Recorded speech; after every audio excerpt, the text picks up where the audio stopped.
Hello everyone, this is Alex Smith. Welcome to knowledge the ambition. स्वागत है आपका knowledge the ambition के इस सेशन में। तो आज के ये वीडियो मैं आपके लिए लेके आया हूँ Himachal Pradesh staff selection commission panchayat auditor का जो ये एग्ज़ाम होने वाला है आपका 25 अक्टूबर 2020 को 25 अक्टूबर को ये आपका एग्ज़ाम होने वाला है।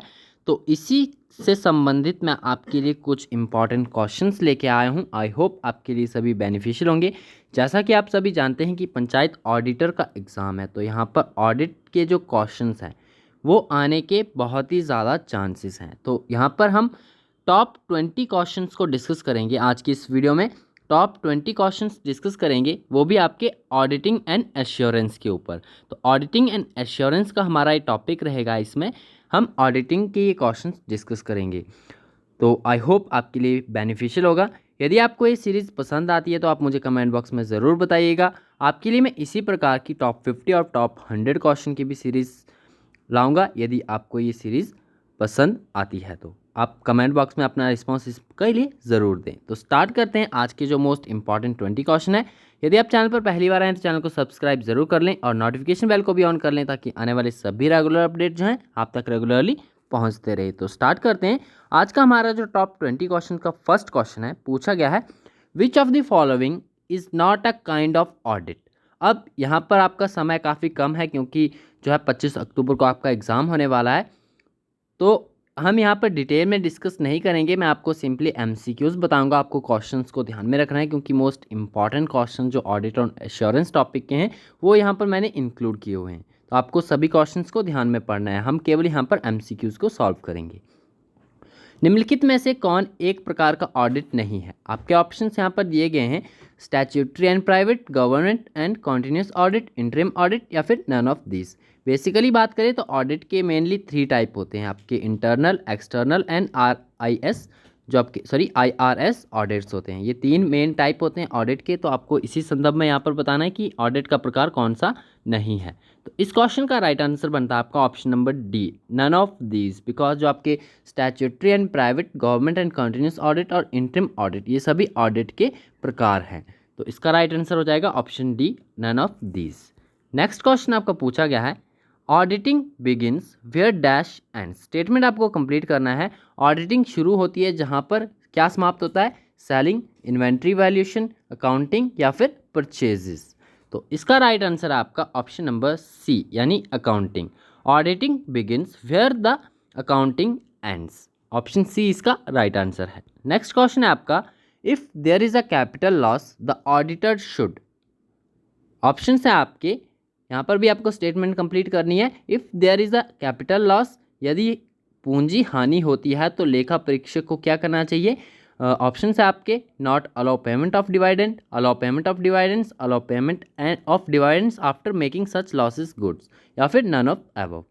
इसका राइट आंसर है आपका ऑप्शन नंबर बी, यानी उसे अलाउ करनी चाहिए payments of the dividends. Option B इसका राइट आंसर है। स्टेटमेंट को यहाँ पर कंप्लीट इकट्ठा पढ़ेंगे तो आपको पता चलेगा, if there is a capital loss the auditor should allow the payments of dividends. Next question है आपका क्वेश्चन नंबर 4, मोस्ट इंपॉर्टेंट, इसे नोट कीजिएगा। Section 143 of the companies act 2013 deals with, आपका यहाँ पर 2013 है। आपको बताना है कि कंपनीज एक्ट 2013 का जो सेक्शन 143 है वो निम्नलिखित में से किससे के साथ डील करता है? तो ये डील करता है आपका ऑप्शन नंबर ए, इसका राइट आंसर है, powers and rights of an auditor.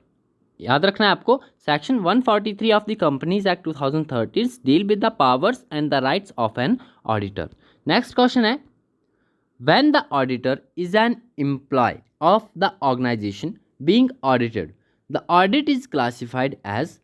जब ऑडिटर संगठन के कर्मचारी का ऑडिट किया जाता है तो ऑडिट को एक डैश के रूप में वर्गीकृत किया जाता है।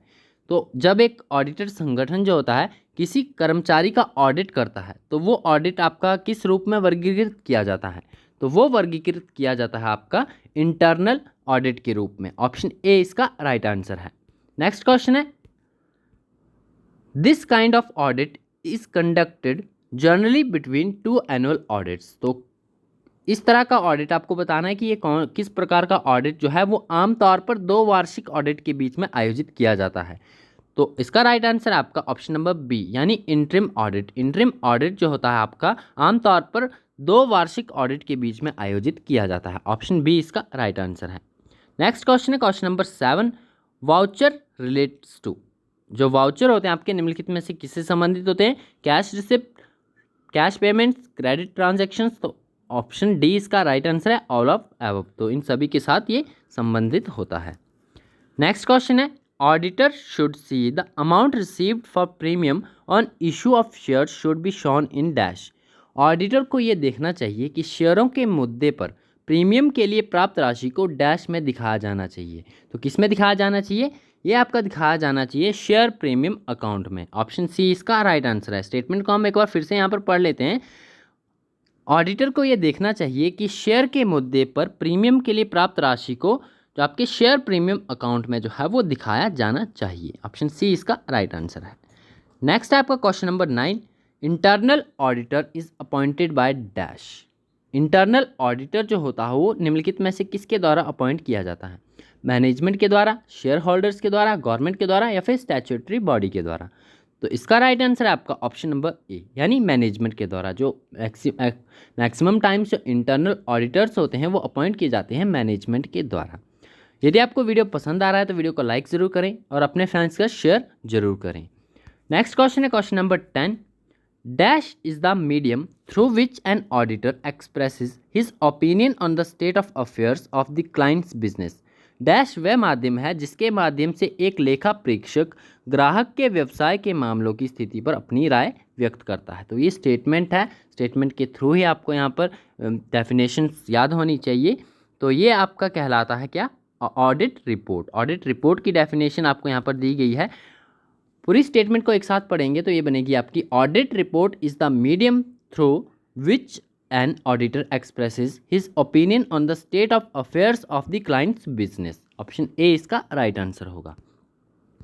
नेक्स्ट क्वेश्चन है क्वेश्चन नंबर 11। यहाँ पर आपको फिर से स्टेटमेंट कंप्लीट करनी है। Dash is the specific guidelines and direction for efficient and effective completion of the audit work on timely and daily basis so as to minimise audit risk.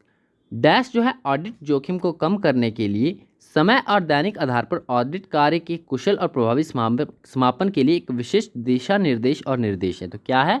यह है आपके ऑडिट प्लानिंग। ऑप्शन ए इसका right answer है। Audit planning जो है audit जोखिम को कम करने के लिए समय और दैनिक आधार पर ऑडिट कार्य के कुशल प्रभावी समापन के लिए एक विशिष्ट दिशा निर्देश और निर्देश है। नेक्स्ट क्वेश्चन है क्वेश्चन नंबर 12, इंटरनल चेक पूछा गया है निम्नलिखित में से किसका पार्ट है? तो इंटरनल चेक जो है वो है आपका किसका पार्ट? इंटरनल कंट्रोल का। ऑप्शन डी इसका राइट आंसर है। नेक्स्ट आपका civil liability of an auditor implies liability for dash. तो ये आपका मिसफेजेंस राइट आंसर है। ऑप्शन डी मिसफेजेंस का जो प्रॉपर हिंदी मीनिंग है वो आएगा आपका अपकरण। ये आपकी अथॉरिटी बेस काम करता है जब भी अनलॉफुल एक्टिविटीज़ होती है। तो सिविल लायबिलिटी एक ऑडिटर की इम्प्लाई करती है। दायित्व का तात्पर्य क्या है? मिसफेजेंस। ऑप्शन डी इसका राइट आंसर है।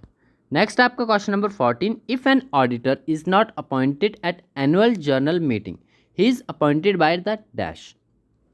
यदि एक लेखा परीक्षक को वार्षिक आम बैठक में नियुक्त नहीं किया जाता है तो उसे